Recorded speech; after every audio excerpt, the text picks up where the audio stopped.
এই গোপীনাথের আরেকটি নাম রয়েছে। এই গোপীনাথের অনেক বিশেষতা রয়েছে। কি বিশেষতা? এই গোপীনাথ কিন্তু সাধারণ নয়, জাগ্রত একদম। যদ্যপি প্রত্যেকটি ভগবত বিগ্রহ, প্রত্যেকটি দেবালয়ের মধ্যেই যেখানে প্রাণ প্রতিষ্ঠা হয়ে যায় সেখানে ভগবান জাগ্রত হয়ে থাকেন। তা এই যে গোপীনাথ আছে, এই গোপীনাথের এক নাম হলো ক্ষীরচোরা গোপীনাথ। কি নাম? বলো। ক্ষীরচোরা গোপীনাথ। ক্ষীরচোরা গোপীনাথ কেন বলা হয়? কেন কি এখানে গোপীনাথ ক্ষীর চুরি করেছিলেন। ক্ষীর মানে পায়েস। পায়েসকে উড়িষ্যা ভাষায় ক্ষীর বলে। কি বলে? আপনি যখন উড়িষ্যায় যাবেন তো উড়িষ্যাবাসীরা, উৎকলবাসীরা আপনাকে পায়েস দিতে বলবে না, বলবে না যে আমাকে পায়েস দেন, ওরা বলবেন টিকে ক্ষীর দেয়ন্তু। এটা উড়িষ্যা ভাষা। উড়িয়ায় বলে টিকে ক্ষীর দেয়ন্তু। টিকে মানে একটু, টিকে মানে একটু, ক্ষীর মানে পায়েস, দেয়ন্তু মানে দাও। আমি জায়গায় জায়গায় পাঠ করতে যাই তো, তাই একটু একটু সব জায়গার ভাষাগুলোকেও শেখার চেষ্টা করি। প্রেম সে বলো। তো সেখানে গোপীনাথ ক্ষীর চুরি করেছিলেন।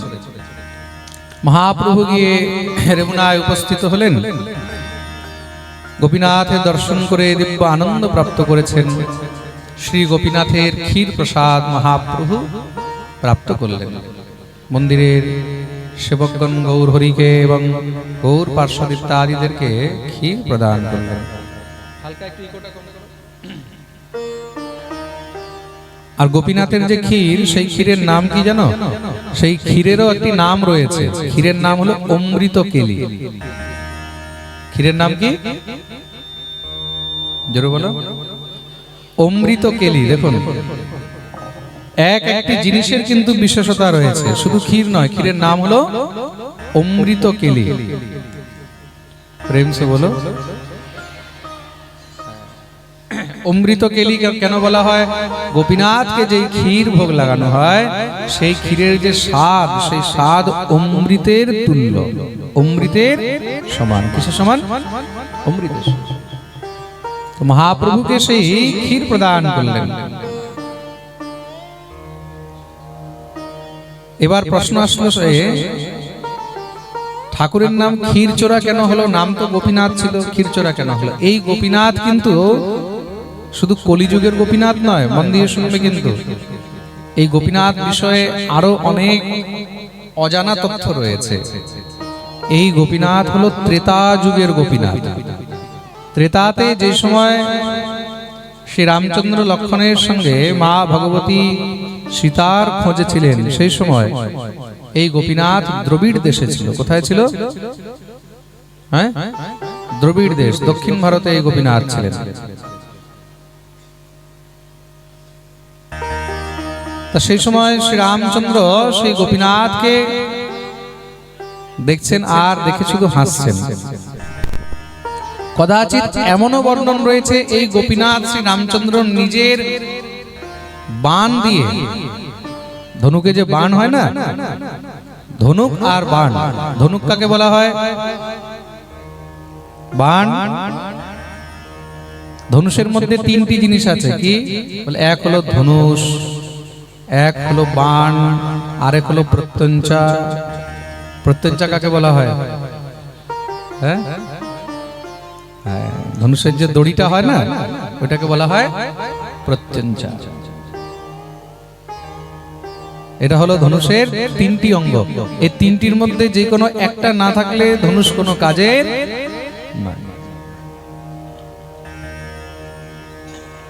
তো শ্রী রামচন্দ্র নিজের বাণের অগ্রভাগ দিয়ে, সেই বাণ দিয়ে তিনি সেই গোপীনাথ বিগ্রহ তৈরি করেছেন। বসে আছেন শ্রী রামচন্দ্র। চাতুর্মাসের সময় ছিল, চৌমাসা। তা সে সময় বৃষ্টির সময়, বৃষ্টির মধ্যে শ্রীরামচন্দ্র লক্ষ্মণকে নিয়ে সেখানে ঋষ্যমুখ পর্বতের মধ্যেই বিরাজমান রয়েছেন, এক গুহার মধ্যে। এই ঋষ্যমুখ পর্বত, যেখানে সুগ্রীব আর হনুমানের সঙ্গে শ্রী রামচন্দ্রের মিলন হয়েছে। পম্পা সরোবরের তটে সেখানে প্রভু গুফার মধ্যে বিদ্যমান রয়েছেন। তো সেখানে বসে বসে তিনি সেই মনোরম বিগ্রহ তৈরি করলেন। বিগ্রহের মধ্যে কি বলে, চতুর্ভুজ নয়, দ্বিভুজ, দুই হাতের আর বংশীধারী রূপ। যখন সেই বিগ্রহ তৈরি করলেন তখন লক্ষণ জিজ্ঞাসা করছেন, প্রভু এই কি অদ্ভুত বিগ্রহ, এই বিগ্রহের তথ্য কি আমি বুঝতে পারলাম না। শ্রী রামচন্দ্র বলছে, কেমন লাগছে দেখতে, আগে এটা বলে। লক্ষণ বলছে, দেখতে তো খুব মনোরম মনে হচ্ছে, মনকে হরণ করে নিচ্ছে। শ্রী রামচন্দ্র বললেন, কার বিগ্রহ জানো এটা? বলে, কার? বলে, এটা আমার বিগ্রহ, এটা আমার বিগ্রহ। কিন্তু প্রভু আপনার বিগ্রহ এরকম, হাঁটুগুলো ভাঙা। হাঁটুগুলো ভাঙা বলতে মানে টেড়া, ভাঙা বলতে আবার এরকম বুঝবে না কেউ যে ভেঙে গেছে। হ্যাঁ, ভগবানের তো তিনটি জায়গা টেড়া। তো প্রথম কোথায়, হাঁটু থেকে পা পর্যন্ত টেড়া করে থাকে না এইভাবে, ত্রিভঙ্গ ভঙ্গিমা রূপম, হাঁটু থেকে টেড়া, তারপরে আবার কোমর থেকে টেড়া এরকম, তারপরে আবার ঘাড় থেকে টেড়া। প্রভু তিন জায়গা থেকে টেড়া আপনার এই রূপ, আর এইভাবে বাঁশি বাজাচ্ছে। ভগবান বললেন, এটা হলো আমার ভবিষ্যতের রূপ, এটা হলো আমার ভবিষ্যতের রূপ। কখন? বলে, দাপরের অন্তে আমি এই রূপ নিয়ে অবতরিত হব। তা আমাকে এই রূপ নিয়ে অবতার নিতে হবে। তবেই আমি মনে মনে ভাবছি, দেখুন অদ্য অবধি শ্রীকৃষ্ণের কোনো বিগ্রহ ছিল না এই ভূমণ্ডলের মধ্যে, পৃথিবীর মধ্যে। রাম অবতারের আগে কৃষ্ণের কোনো বিগ্রহ ছিল না, নারায়ণের বিগ্রহ ছিল। কার বিগ্রহ ছিল? জোরে বলো। নারায়ণের বিগ্রহ। শ্রীকৃষ্ণের দিব্য বিগ্রহ এই প্রথম শ্রী রামচন্দ্র প্রগটিত করলেন। কিন্তু এটা গুপ্তই থাকলো। শ্রীরাম নিজেকে দেখতে চেয়েছেন যে দাপরের অন্তে যখন আমি কৃষ্ণ রূপে অবতার নেব তখন দেখতে কেমন লাগবে। অনেকের মনের মধ্যে দেখবে অনেক শখ হয়, আজ থেকে 20 বছর পরে, 25 বছর পরে, 30 বছর পরে বুড়ো হলে তখন আমাকে দেখতে কেমন লাগবে। তা অনেকে কি করে, নতুন নতুন অ্যাপগুলোকে ডাউনলোড করে, ইনস্টল করে এটার মধ্যে নিজেকে আবার দেখে বুড়ো হলে কেমন লাগবে। আচ্ছা, অনেকের এত শখ হয় নিজেকে দেখে যে আমাকে মেয়ে হলে কেমন লাগবে। অনেক ছেলেগুলো দেখে মেয়ে হলে কেমন লাগবে, অনেক মেয়েগুলো দেখে ছেলে হলে কেমন লাগবে। এরকম আজকাল আসে না মোবাইলের মধ্যে, আলাদা আলাদা সব অ্যাপ্লিকেশনস গুলো। আজকাল তো এআই বেরিয়ে গেছে এখন, আর্টিফিশিয়াল ইন্টেলিজেন্স। হ্যাঁ, একদম হুবহু মানুষের মতন তোমাকেও কি বানিয়ে দেবে ভগবান জানে। প্রেম সে বলো। তো শ্রী রামচন্দ্র নিজের এআই দেখছেন, আর্টিফিশিয়াল ইন্টেলিজেন্স। মনে হয় নিজের প্রতিমূর্তি দেখছেন যে দাপরের অন্তে আমাকে দেখতে কেমন দেখা যাবে কৃষ্ণ রূপে। এটাও একটা বিনোদ, এটা একটা আনন্দ। দাপরেই আমার রূপ হবে। লক্ষণকে শ্রীরামচন্দ্র দর্শন করালেন, কিন্তু সেটা তখন অন্য কেউ জানতে পারেনি। পরবর্তীকালে কোন বৈষ্ণব সেই শ্রী বিগ্রহকে সেখান থেকে উদ্ধার করে আনয়ন করেন আর সেবায় এখানে প্রতিষ্ঠিত করা হয়। প্রেম সে বলো। কদাচিৎ এমনও বর্ণন রয়েছে, দক্ষিণ কাঞ্চির রাজার সঙ্গে পুরীর রাজার যুদ্ধ হয়। তা সেই যুদ্ধের মধ্যে সেখান থেকে তিনি যুদ্ধে যখন বিজয়ী হন তখন সেখান থেকে এই বিগ্রহ ইত্যাদি সঙ্গে অনেক অনেক বিগ্রহ সেখান থেকে নিয়ে আসে। এরকম অনেক কিছুই উক্তি রয়েছে। জগন্নাথ দেব শ্রীক্ষেত্র মাহাত্ম্য, নীলাচল মাহাত্ম্যের মধ্যে এইসব কথাগুলো অনেক বিস্তারে বর্ণনা আছে। তো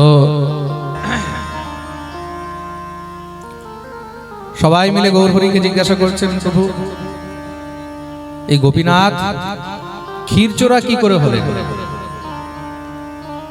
নাম ক্ষীরচোরা কি করে হলো? মহাপ্রভু বলছেন, খুব মন দিয়ে শুনুন। আমার দাদুগুরু ছিলেন শ্রী মাধবেন্দ্রপুরী, মহাপ্রভু গুরুদেব হলেন ঈশ্বরপুরী, ঈশ্বরপুরীর গুরুদেব হলেন মাধবেন্দ্রপুরী। সেই মাধবেন্দ্রপুরীর জন্যই এই গোপীনাথ ক্ষীর চুরি করেছিলেন। পূর্বে মাধবপুরীর লাগি ক্ষীর কইল চুরি, অতএব নাম হইল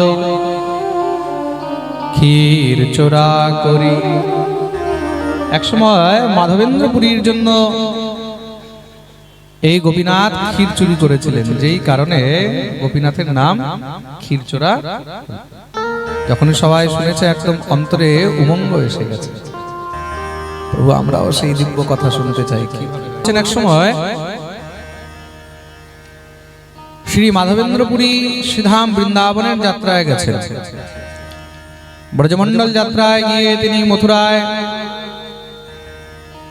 যমুনা স্নান করে বিশ্রাম ঘাটে বিশ্রাম করে সেখান থেকে গিরিরাজ গোবর্ধনে গিয়ে উপস্থিত হয়েছেন। দেখুন, আপনি ব্রজের মধ্যে গেলেন, ব্রজের মধ্যে গেলে সেখানে দুইটি জিনিসের দর্শন অবশ্যই করা উচিত। যতই কিছু হোক, দুইটি জিনিসের দর্শন অবশ্যই করবেন। দুটি জিনিস কি কি জানা আছে? হ্যাঁ, জানতে চাও? প্রেম সে বলো। দুটি জিনিস কি কি? প্রথম হলো যমুনা আর দ্বিতীয় হলো গিরিরাজ। यत्र गोवर्धनम नास्ति यत्र नायाम कालिंदी। যেখানে গিরিরাজ গোবর্ধন নেই, যেখানে কালিন্দী নেই, কালিন্দী মানে যমুনা নেই, সেখানে গোবিন্দ প্রেম সে বলো। সেখানে রাধারানীও, রাধারানী যখন অবতার নিচ্ছেন তখন ঠাকুরকে বললেন, প্রভু যেখানে গিরিরাজ নেই, যেখানে যমুনা নেই, আমি তো সেখানে থাকতে পারবো না।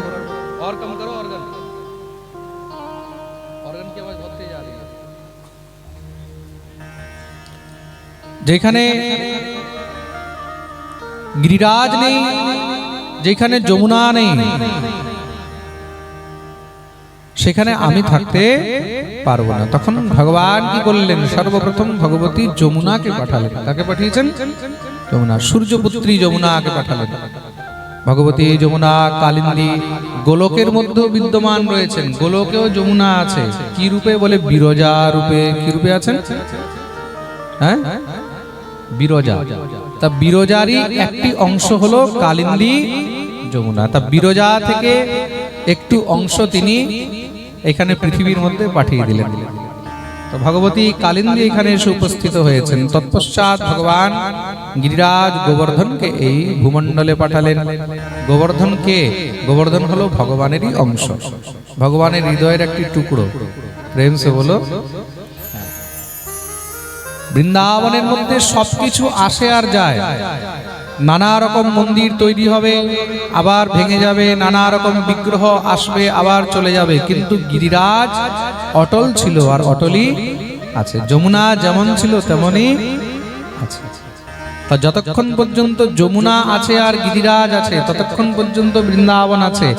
যেদিন যমুনা থাকবে না আর গিরিরাজ থাকবে না, সেদিন বৃন্দাবন আর থাকবে না। বৃন্দাবনের পরিচয় হলো যমুনা আর গিরিরাজ। बोलिए गिरिराज महाराज की जय।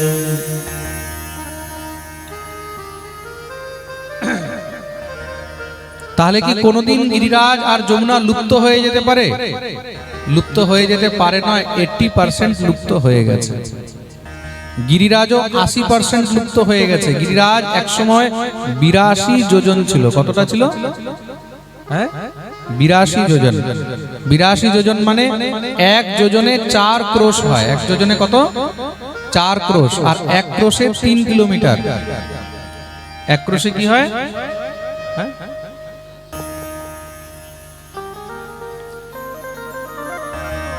শ্রী মাধবেন্দ্রপুরী গিয়ে গিরিরাজ গোবর্ধনে শ্রী গিরিরাজ তটে সেখানে উপস্থিত হয়েছেন। গোবর্ধন তটে সেখানে কুণ্ডের মধ্যে স্নান ইত্যাদি করলেন। স্নান করে গিরিরাজকে প্রণাম করে বসেছেন। এই গিরিরাজ একসময় 82 যোজন ছিল। কত ছিল? 82 যোজন। তা আমরা যোজন বিষয়ে শুনছিলাম, 1 যোজনে কত হয়? 4 ক্রোশ, আর 1 ক্রোশে 3 কিলোমিটার। বিচার করে দেখবে, তার মানে কতটা ছিল গিরিরাজ? 82 যোজন উঁচু। আর এখন বর্তমানে কত আছে গিরিরাজ? বেশি থেকে বেশি গিরিরাজ যদি বর্তমানে আছে তো মনে হয় 100 ফুট উঁচু হবে। 100 ফুটও মুশকিলে হবে, 100 ফুট থেকেও কমই হবে, 50-60 ফুটই হবে আমার মনে হয়। 100 ফুট ধরে রাখো তো, কোথায় এক সময় 82 যোজন, আর কোথায় এখন আছে 100 ফুটেরও কম। এরকম কেন? বলে নিত্য গিরিরাজ তিল তিল করে ক্ষয় হচ্ছে। গিরিরাজকে পুলস্ত্য ঋষির অভিশাপ রয়েছে, তার জন্য নিত্য তিল তিল করে ক্ষয় হচ্ছে। তা তিল তিল করে ক্ষয় হতেও অনেক সময় লেগে গেছে। এই হাজার হাজার বছর ধরে নিত্য তিল তিল করে ক্ষয় হচ্ছে। এই ক্ষয় হতে হতে একদিন এমন আসবে যেদিন গিরিরাজ একদম নিশ্চিহ্ন হয়ে যাবে, গিরিরাজকে আর দেখা যাবে না। তদ্রূপ যমুনা, যমুনাও কিন্তু 80% যমুনা কিন্তু শুকিয়ে গেছে, নেই, শুধু 20% যমুনার জল। আপনারা বৃন্দাবনের মধ্যে যতটুকু যমুনা দেখতে পাচ্ছেন সেটা হলো 20%, আর তার মধ্যে 80% জল আছে শুধু যমুনার মধ্যে দিল্লি আর হরিয়ানার ড্রেনের জল। প্রেম সে বলো, দিল্লি আর হরিয়ানার যত ড্রেনের জল ওইগুলোই সব ওরা বৃন্দাবনে ছেড়ে দিয়েছে। আর অ্যাকচুয়ালি যে যমুনার জল, সেই যমুনার জল হরিয়ানা যমুনানগর সেখানে একটা ড্যাম বানিয়ে রেখেছে, ওখান থেকে পুরো একদম ডাইভার্ট করে দেওয়া হয়েছে চাষবাসের জন্য। যমুনার বৃন্দাবনে নেই, 20% যমুনা আছে। প্রেম সে বলো, তা যেই দিন এই 20% চলে যাবে, এটাও থাকবে না, গিরিরাজও শেষ হয়ে যাবে, সেদিন কি হবে? বলে একদম ঘোর কলিযুগ। সেই দিনই ঘোর কলিযুগ চলে আসে। এখন কিন্তু ঘোর কলিযুগ আসেনি, এখন তো শুধু ঘোর চলছে। প্রেম সে বলো, আর যখন ঘোর আসবে তখন কি হবে? বলে মানুষ মানুষকে তখন মেরে খাবে। বুঝতে পেরেছো? মানুষ মানুষকে মেরে খাবে। গিরিরাজ তটে গিয়ে উপস্থিত, সেখানে রাত্রিবেলায় এখন বিশ্রাম করবেন, ভাবছেন কোথায় বিশ্রাম করি। আস্তে আস্তে সন্ধ্যা হতে লেগেছে, সেখানে এক বৃক্ষের নিচে তিনি বিশ্রাম করলেন। এক বৃক্ষের নিচে বিশ্রাম করছেন, খুব ক্ষুধা লেগেছে। শ্রী মাধবেন্দ্রপুরী মনে মনে ভাবছেন, ইস, যদি একটু কোথাও কিছু প্রসাদের ব্যবস্থা হতো। হঠাৎ করে দেখলেন একটি খুব সুন্দর এক রাখাল বালক, এক গোপ বালক, কোথা থেকে জানি হাতের মধ্যে একটা লাঠি আর হাতের মধ্যে একটা দুধের কমণ্ডলু নিয়ে এসেছে। পুরীপাদের কাছে এসে উপস্থিত, বলে, ও বাবা, আমারও দণ্ডবত লিও, আমার দণ্ডবত নিবি। এটা আমাদের ব্রজ ভাষা। ব্রজের মধ্যে একজন আরেকজনকে দেখলে সর্বপ্রথম রাধে রাধে, না হলে দণ্ডবত, এগুলো আমাদের ব্রজের বিশিষ্টতা। আমাদের এখানে হাই হ্যালো হয় না, আমাদের বৃন্দাবনে হাই হ্যালো হয় না। কি হয়? রাধে রাধে আর নয়তো দণ্ডবত। হ্যাঁ, একজন আরেকজনকে দেখলে দণ্ডবত বাবা, রাধে রাধে বাবা, জয় শ্রী কৃষ্ণ বাবা। এগুলো হলো আমাদের ব্রজের মধ্যে একজন আরেকজনের সঙ্গে সংবাদ। এই জিনিস ত্রিভুবনের মধ্যে আর কোথাও পাওয়া যাবে না। প্রেম সে বলো। माधवेंद्र पुरीपाद बोललेन, हाँ बेटा। बोले, बाबा ये ले तेरे ताई मैं दूध लेके आया हूं, তোর জন্য আমি দুধ নিয়ে এসেছি। বাবা বলছে, मेरे लिए दूध लेके आया? मैंने तो तुझसे कही ना है, আমি তো তোকে বলিনি যে আমার জন্য দুধ নিয়ে আয়। আমি তো বাবা তোমাকে চিনিও না, তুমি কে, কোথা থেকে এসেছো, হঠাৎ আমার জন্য দুধ? আরে আমার মা আমাকে পাঠালো, বলছে ওইখানে এক বাবাজি বসে আছে অনেকক্ষণ ধরে, ওকে হয়তো খিদা টিদা লেগেছে হবে, যা ওকে একটু দুধ দিয়ে একটু দুধ খেয়ে নেবে।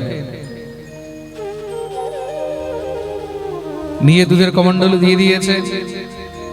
মাধবেন্দ্রপুরী যখন এই দুধটা হাতে নিয়েছিল বলে, বাবা চিন্তা মত করে, তা তো দুধ এটা আমাদের ব্রজের ভাষা, মানে গরম গরম দুধ আছে, একদম নিশ্চিন্ত হয়ে খেয়ে নিস। গিয়ে দুধ যখন অর্পণ করেছে মাধবেন্দ্রপুরী, সেই শিশুকে দেখে এবার বলছে, আর এই পাত্র কি হবে? বলে চিন্তা মত করে, मैं बाद में आके ले जाऊंगा, तू आराम से पी, আমি পরে এসে নিয়ে যাব। বলে সেই শিশু সেখান থেকে সেই দিব্য গোপ, সেই রাখাল চলে গেছে। মাধবেন্দ্রপুরী সেই দুগ্ধ পান করলেন, গিরিরাজকে অর্পণ করে দুগ্ধ পান করেছেন। দুগ্ধ পান করে একদম তৃপ্তি হয়ে গেছে, কমণ্ডলু ভরে দুধ দিয়ে গেছে, তৃপ্তি হয়ে গেছে। মনে মনে ভাবছেন, আমি তো কাউকে বলিনি যে আমাকে খিদে লেগেছে। সত্যি শুনেছি বৃন্দাবন হলো চিন্তামণি ধাম, বৃন্দাবন হলো চিন্তামণি ধাম। এখানে তুমি যা মনে মনে চিন্তা করবে সেটা কিন্তু নিশ্চয়ই সফল হবে, এটার মধ্যে কোনো সংশয় নেই। হয়তো মনে মনে ভেবেছি, ঠাকুরের কাছে প্রার্থনা করেছি, ঠাকুর পাঠিয়ে দিয়েছে। রাত্রিবেলায় যখন বিশ্রাম করছেন, ঘুমের মধ্যে তিনি স্বপ্ন দেখছেন। কি স্বপ্ন দেখছেন? সেই যে গোপবালক এসেছিল দুগ্ধ দিতে, সেই গোপবালক অন্য কেউ নয়, সেই গোপবালক স্বয়ং ভগবান শ্রীহরি।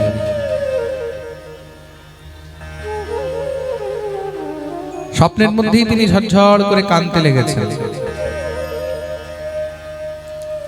আহা, আমার সঙ্গে এত বড় ছল করলে, আমার কাছে এসে, আমার সামনে এসে আমাকে দুগ্ধ পাত্র দিয়ে, দুগ্ধ দিয়ে আর দেখাও দিলে না, দেখা দিও আমাকে দেখা দিলে না।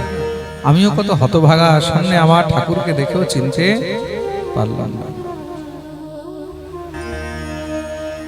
তখন স্বপ্নের মধ্যেই দেখছেন সেই গোপবালক এসে মাধবেন্দ্রপুরীর মাথায় মস্তকে হাত দিয়ে বলছেন, পুরী আমি না খুব কষ্টে আছি জানিস। কেন? বলে এই গিরিরাজ খণ্ডের মধ্যে, সামনেই গিরিরাজের ভিতরে আমাকে শিলা দিয়ে ঢেকে রাখা হয়েছে। গিরিরাজ শিলা দিয়ে ঢেকে রাখা হয়েছে, আমি শিলার নিচে চাপা পড়ে আছি, তুই আমাকে এখান থেকে উদ্ধার কর। সেই গোপাল বিগ্রহ কোথায়? সেই গোপাল বিগ্রহ, সেই গোপাল বিগ্রহ খুঁজতে খুঁজতে হঠাৎ করে তিনি দেখলেন এক জায়গায় একটি কালো রঙের গাভী, কালো রঙের গরু সেখানে দুধ দিয়ে যায়।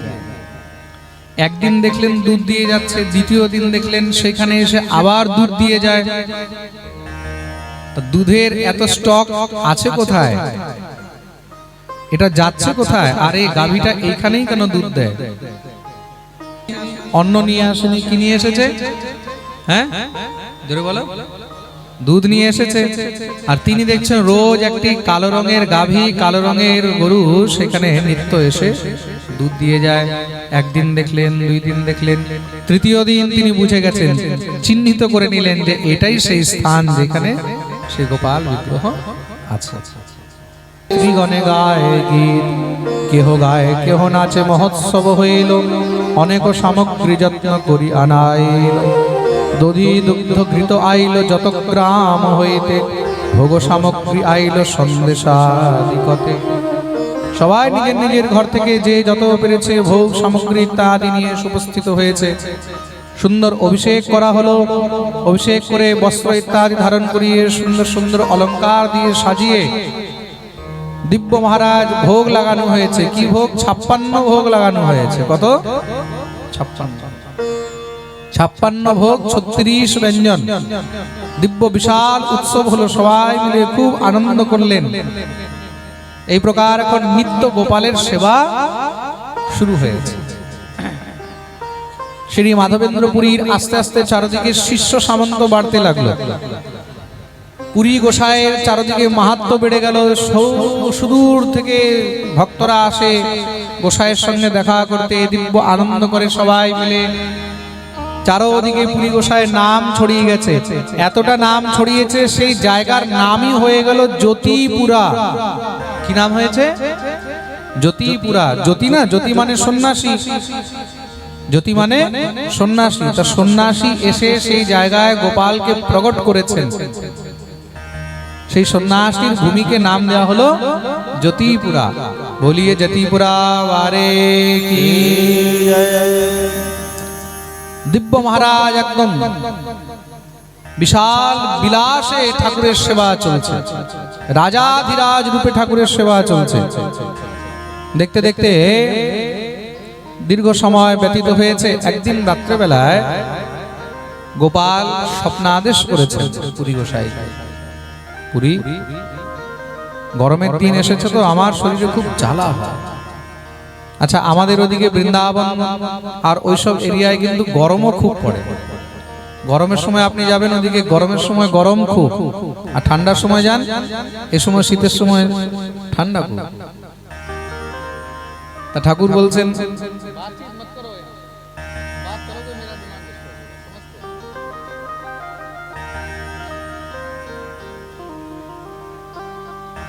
আমার খুব গরম লাগে।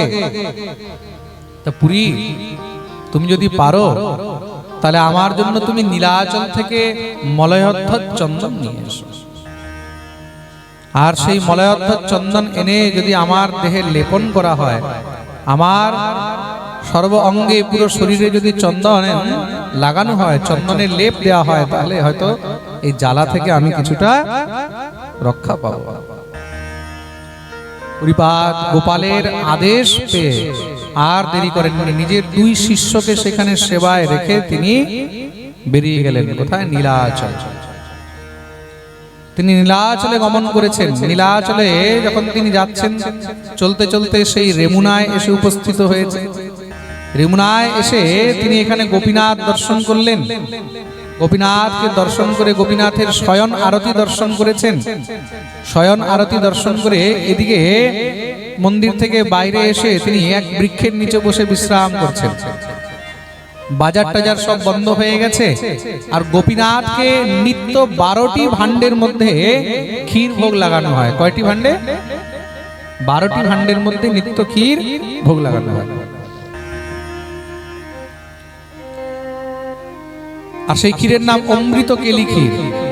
পুরীপাদ মনে মনে ভাবছেন, ইস, আমি কি গোপীনাথের এই ক্ষীর প্রসাদ পাবো না? আমার কি কপালে এই ক্ষীর জুটবে না? মনে মনে শুধু ভাবছেন। পুরীপাদ বিশ্রাম করছেন বৃক্ষের নিচে রাত্রির সময়, মনে মনে ভাবছেন। হঠাৎ করে মধ্যরাত্রিতে মন্দিরের যে পূজারী, সেই মন্দিরের পূজারীকে গোপীনাথ স্বপ্নাদেশ করলেন। পূজারীকে বললেন, আজকে আমার ভোগের মধ্যে যে 12টি ভাণ্ড দিয়েছিলে, সেই 12টি ভাণ্ড পুরো পেয়েছো? পূজারী 12টি ভাণ্ড তো পায়নি, আজকে 11টি ভাণ্ড পেয়েছে। তা রাত্রেবেলায় একটি ভাণ্ড পায়নি, ভেবেছে সকালবেলায় খুঁজে নেব। আচ্ছা, পূজারীরা যারা ঠাকুর সেবা করে না, মন্দিরে যারা পুজো করে, ওই পূজারীরাও কিন্তু হড়বড়িতে থাকে। এটা একটা বাস্তবিক কথা বলছি। যেই পূজারীরা মন্দিরে পুজো করে না, ওরা খুব হড়বড়ির মধ্যে থাকে, ভাবে তাড়াতাড়ি ঠাকুরের ভোগ রাগ লাগিয়ে আরতি টারতি করে এবার ঘরে যাই। এটা কিন্তু হয়, প্রেম সে বলো। তা অনেক হড়বড়ির মধ্যে অনেক সময় কি হয়, পূজারীরা অনেক কিছু খেয়াল করে না। 11টি ভাণ্ড বের করে দিয়েছে, একটি পায়নি, ভাবছে একটি ভাণ্ড কি ভোগে দিলাম না দিলাম না, না রয়ে গেল, না কোথায় কি হলো। আচ্ছা ঠিক আছে, সকালে দেখা যাবে, এখন যাই রাত। বলে একটি ভাণ্ড পেয়েছে না, সেই ভাণ্ড কোথায় আছে জানো? সেই ভাণ্ড আমার কাপড়ের নিচে আমি লুকিয়ে রেখেছি। গোপীনাথ বলছেন, সে ভাণ্ড আমার কাপড়ের নিচে লুকিয়ে রেখেছি। কার জন্য? বলে আমার এক ভক্ত এসেছে বৃন্দাবন থেকে, নাম হলো মাধবেন্দ্র পুরী। মন্দিরের বাইরে বাজারের মধ্যে সে সেখানে এক বৃক্ষের নিচে বিশ্রাম করছে। যাও তুমি তাড়াতাড়ি এসে এই ক্ষীর নিয়ে গিয়ে তাকে অর্পণ করো, সে ক্ষুধার্ত এই ক্ষীরের জন্য বসে আছে। যখনই স্বপ্নের মধ্যে এই জিনিস দেখলো, একদম চমকে উঠেছে। তাড়াতাড়ি গিয়ে স্নান করেছে, স্নান করে দৌড়ে গিয়ে মন্দিরে প্রবেশ করেছে। মন্দিরে ঢুকে যখনই ঠাকুরের কাপড় উঠিয়েছে, দেখছে কাপড়ের নিচে সত্যি ক্ষীরের ভাণ্ড রাখা আছে। ক্ষীরের ভাণ্ড দেখেই তো পূজারী সেখানে একদম ঠাকুরের চরণে হাউ হাউ করে কাঁদতে লেগেছে। আহা, আমি এতদিন ধরে সেবা করছি, কিন্তু সেবার মধ্যে কোনোদিন এই ভাব আমি রাখলাম না যে সাক্ষাৎ গোপীনাথের আমি সেবা করছি, আমি শ্রী বিগ্রহ ভগবত বিগ্রহ মনে করে সেবা করছি। আমি দর্শন পেলাম না, আর আজকে ঠাকুর এই মাধবেন্দ্র পুরীর জন্য ক্ষীর চুরি করে রাখলো। তাড়াতাড়ি করে ক্ষীরের ভাণ্ড নিয়ে সেই জায়গা ইত্যাদি সব মার্জন করে মন্দির থেকে বেরিয়েছেন, সঙ্গে সেবকদেরকে নিয়ে চেঁচাচ্ছে চারদিকে সেই বাজারের মধ্যে, কোথায় আছে মাধবেন্দ্র পুরী, যার জন্য গোপীনাথ ক্ষীর করিলেন চুরি? কোথায় আছে মাধবেন্দ্র পুরী, কোথায় আছে মাধবেন্দ্র পুরী? নিজের নাম শুনে মাধবেন্দ্র পুরী একদম চমকে গেলেন, আমাকে কে ডাকছে? হ্যাঁ হ্যাঁ হ্যাঁ ভাই, আমি মাধবেন্দ্র পুরী। দৌড়ে গিয়ে চরণে পড়ে গেলেন, কাঁদতে লেগেছেন। পুরীপাদ বললেন, কি হয়েছে পুত্রদেব? মহারাজ, এই ক্ষীর প্রসাদ গোপীনাথ আপনার জন্য রেখেছে। কি বলছো, গোপীনাথ আমার জন্য ক্ষীর রেখেছে? বলে হ্যাঁ, ঠাকুরকে যে এই 12 ভাণ্ড ভোগ লাগানো হয়, তার মধ্যে একটি ভাণ্ড গোপীনাথ চুরি করে নিজের কাছে রেখে নিয়েছিল। শুধুমাত্র আপনার জন্য তিনি স্বপ্ন আদেশ করে এই ক্ষীর প্রসাদ আপনার কাছে পাঠিয়েছে। মাধবেন্দ্র পুরীপাদ সেই ক্ষীরের ভাণ্ড হাতে নিয়েছেন আর ঝরঝর করে কাঁদছেন।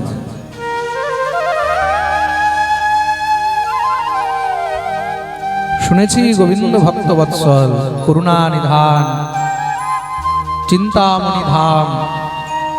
তার কাছে জীব যা চায় সেই অন্তর্যামী নিশ্চয়ই তার ইচ্ছা পূর্ণ করে।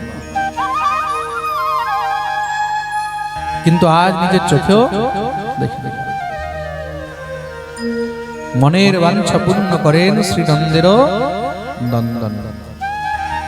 মনের বাঞ্ছা এই সংসারের মধ্যে মনের ইচ্ছা পূর্ণ করার সামর্থ্য শুধু দুইজনের মধ্যেই রয়েছে, কে? এক গুরু আর এক গোবিন্দ। খুব মন দিয়ে শুনবেন। কেন? কেন কি গুরু রূপেই গোবিন্দ জীবের মনের ইচ্ছা পূর্ণ করে।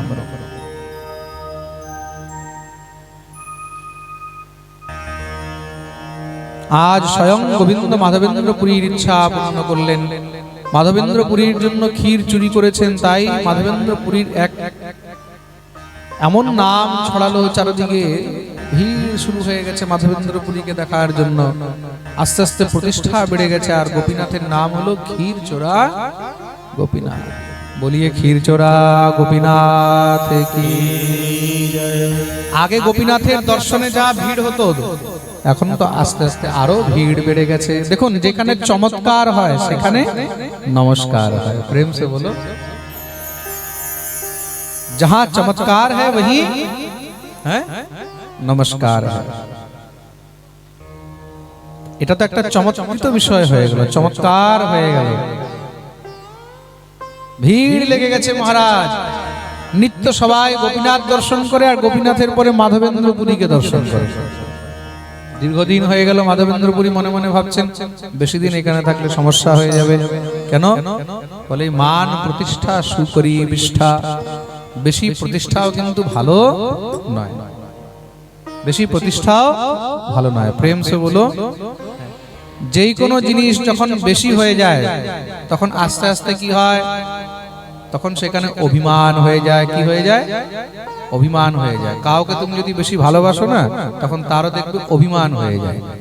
তাসাম তত সৌভাগমদম বিক্ষমানম চ কেশবঃ। গোবিন্দ গোপীদেরকে যখন ভালোবাসছেন, তখন সেই প্রেম পেয়ে গোপীদের মধ্যে কি হয়েছে? অভিমান হয়ে গেছে। কি অভিমান হয়ে গেছে? প্রত্যেক গোপী কি ভাবছে? বলে ঠাকুর যেন শুধু আমাকেই ভালোবাসে, ঠাকুর যেন শুধু আমাকেই ভালোবাসে। কেন? বলে শ্যাম সুন্দর তো শুধু আমার, শ্যাম সুন্দর শুধু আমার, গোবিন্দ শুধু আমার। তা মনের মধ্যে প্রেমের অভিমান হয়ে গেছে। তা কাউকে বেশি প্রেম দিলে, বেশি ভালোবাসা দিলেও অভিমান হয়ে যায়। তাসাম তত সৌভাগমদম। কাউকে যদি তুমি বেশি প্রতিষ্ঠা দাও, তখন তার মধ্যে অভিমান হয়ে যায়। প্রতিষ্ঠা, প্রেম, এগুলোর মধ্যে অভিমান আসবেই আসবে, এটার মধ্যে কোনো সংশয় নেই। প্রেম সে বলো। তার জন্য মহাপ্রভু বলেছেন, अभिमानं सुरापानं गौरवं घोररौरवं प्रतिष्ठा सुकरी विष्ठा त्रयं त्यक्त्वा सुखी भवे। এগুলো থেকে যত পারবে তত সাধক বেঁচে থাকবে, দূরে থাকবে। প্রেম সে বলো, আরে বলো না, বলো না, আরো জোরে সবাই দোনো হাত উপরে করে জয় জয়